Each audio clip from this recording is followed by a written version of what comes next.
অভিযান চললে নারায়ণগঞ্জে বাড়ে মাদকের দাম, সেই সাথে কদর বাড়ে আইনশৃঙ্খলা বাহিনী, কথিত সাংবাদিক আর সোর্সদের। জড়িত আছে প্রশাসন আর রাজনীতিকরাও। রবিউল ইসলামের ক্যামেরায় নারায়ণগঞ্জ প্রতিনিধি বিমল রায়ের সহায়তায় আরও জানাচ্ছেন সমর ইসলাম। আজ দেখুন শেষ পর্ব। ওয়ালটন ফ্রিজ কিনে অনেকের মতো আপনিও হয়ে যেতে পারেন মিলেনিয়াল। সেরা পণ্যের সেরা অফার। নারায়ণগঞ্জের পাড়া মহল্লা ছাড়িয়ে সড়ক মহাসড়কেও বিক্রি হচ্ছে মাদক। নগরীর প্রাণকেন্দ্র ২ নম্বর রেলগেট, উকিলপাড়া, দিগুবাবুর বাজার, নতুন জিমখানা, জল্লারপাড়, বাবুরাইল ও তল্লায় মাদক কারবারিদের অবাধ বিচরণ।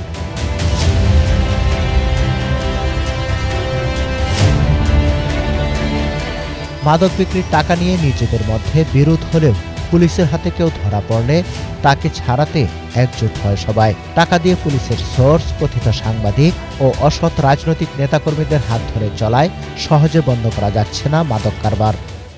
গাঁজা গাঁজা গাঁজা সিদ্ধি বেসে কার তোর নাম জানি না, পেশেন্ট নিয়ে যায় এক পটলা। রুল মেয়ে মাদক বেচতে পটলা বেচতে হয়। পটলা বেচতে রুলে কি পুলিশের সোর্স নাকি? পুলিশের সোর্স করে সদর থানার নাম কয়, তো নাম কয়া মনে করেন টাকা পয়সা নেয়, টাকা পয়সা উদ্দে যদি মাদক পায় তো স্যার পাইছি স্যার আপনি আসেন। তাই এই কথা কইলে কি করে লগে যা পায় সবাই চেয়ারে কাঁদে।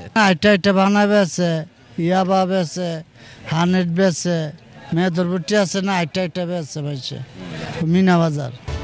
মাদক নির্মূলে সবার সহযোগিতা ও সচেতনতা জরুরি বলছে পুলিশ ও মাদক নিয়ন্ত্রণ অধিদপ্তর।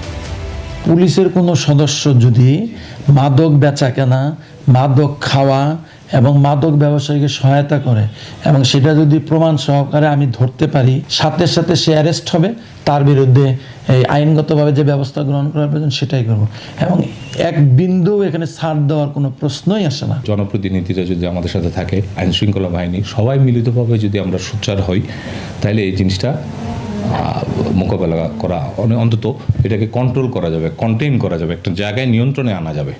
সম্মিলিত প্রচেষ্টায় নারায়ণগঞ্জকে মাদকমুক্ত করা সম্ভব মনে করেন নগরবাসী। সমর ইসলাম, ২১ টেলিভিশন।